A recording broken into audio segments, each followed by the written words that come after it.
A Avenida Engenheiro Luiz Carlos Berrini se localiza no bairro do Brooklyn, na zona sudoeste de São Paulo.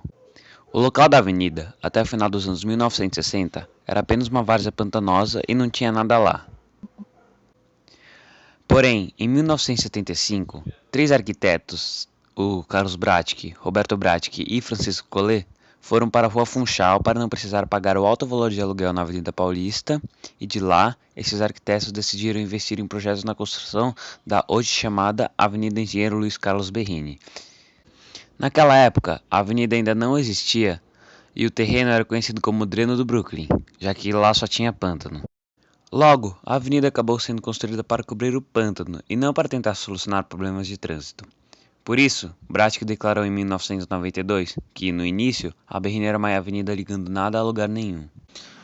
Como já tinha uma avenida lá, sem nada construído, e a cidade estava crescendo, a avenida tinha potencial de valorizar. E por isso, os Bratic e o Francisco Collet começaram a construir prédios nessa avenida. Em 1975, o escritório de Bratic construiu o primeiro prédio comercial na avenida, e ainda na década de 1970, começaram a surgir favelas na região da Berrini, construída por famílias que tiveram seus terrenos desapropriados na margem do córrego Água Espraiada. Sem apoio de poder público, em 10 anos já tinham sido construídos mais de 300 mil metros quadrados. Pouco tempo depois, a região ficou conhecida como Bratiquelândia.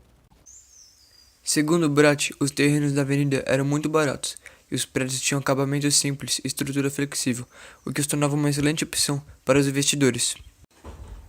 Por isso, sedes de grandes empresas começaram a ocupar a região. Além disso, com o preço do aluguel na região da Paulista muito alto, diversas empresas, excluindo multinacionais, se estabeleceram na Berrini com sede na região da avenida em meados dos anos 1980.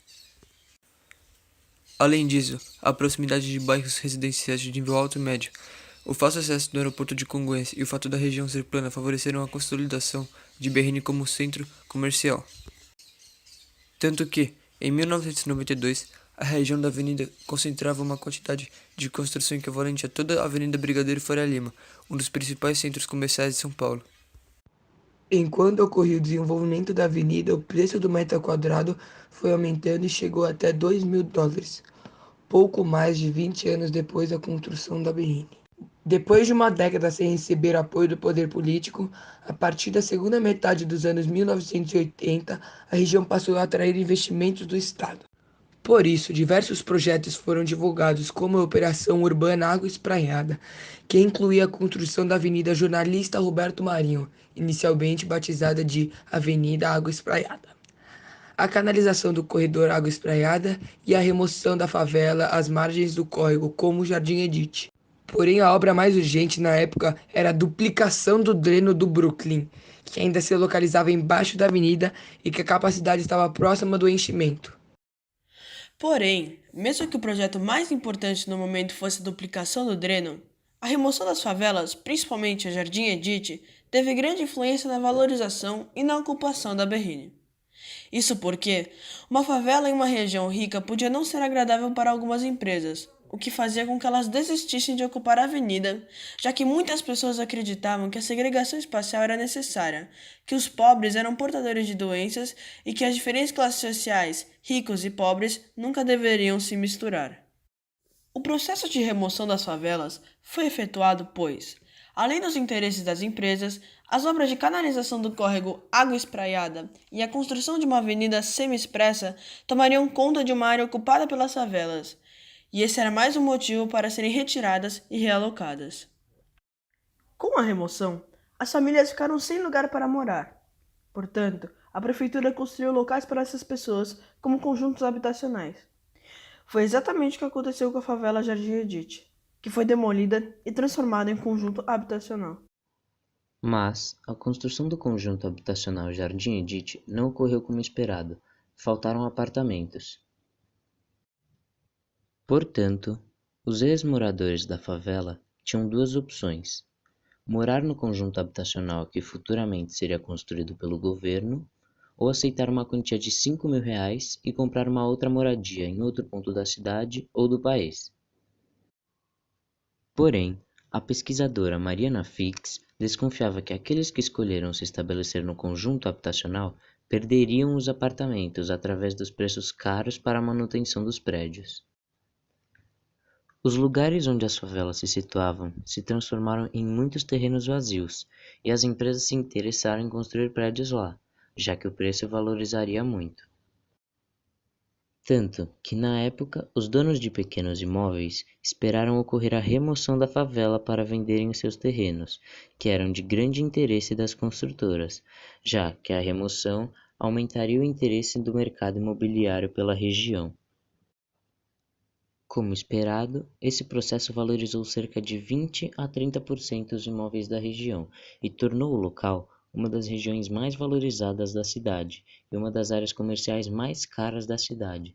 Segundo o Datafolha, em 27 de agosto de 1995, o preço médio da venda dos escritórios na Berrini era de R$ 1.319 e o valor do metro quadrado em 2011 era estimado em $4.000.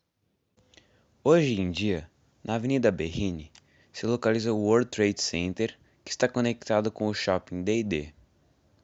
O World Trade Center é um local que muitas pessoas de todo o país, e às vezes até de diferentes partes do mundo, vão para trabalhar ou participar de eventos ou de conferências de todas as áreas, tecnologia, arquitetura, entre outras. Vale lembrar também que nesta avenida se localizam muitos escritórios de todas as áreas e também muitos bancos. É quase impossível ver outra coisa na avenida sem ser prédio ou sede de empresas. Portanto, na avenida inteira, especialmente no World Trade Center, os executivos são aqueles que mais frequentam a centralidade, ou para trabalhar em seus escritórios, ou em bancos, ou participar de eventos. Estes normalmente chegam a Berrini através de carros e automóveis. Dificilmente eles usam transporte público. Uma outra atividade comercial que é muito praticada na Berrini é o estacionamento, que muitas vezes está dentro até dos próprios prédios que as pessoas trabalham. Como não há vaga na avenida para as pessoas pararem, essas têm que entrar nos estacionamentos para poder guardar seus carros. Além dos executivos, às vezes algumas pessoas de classe mais baixa frequentam a centralidade também, mas estas, por suas vezes, trabalham com limpeza, comida, hotel e serviços. Na maioria das vezes, esses serviços são para os executivos. Porém, esta classe social normalmente chega a Berrini através de transportes públicos como metrô, ônibus, trens e dificilmente chega à centralidade através de carros.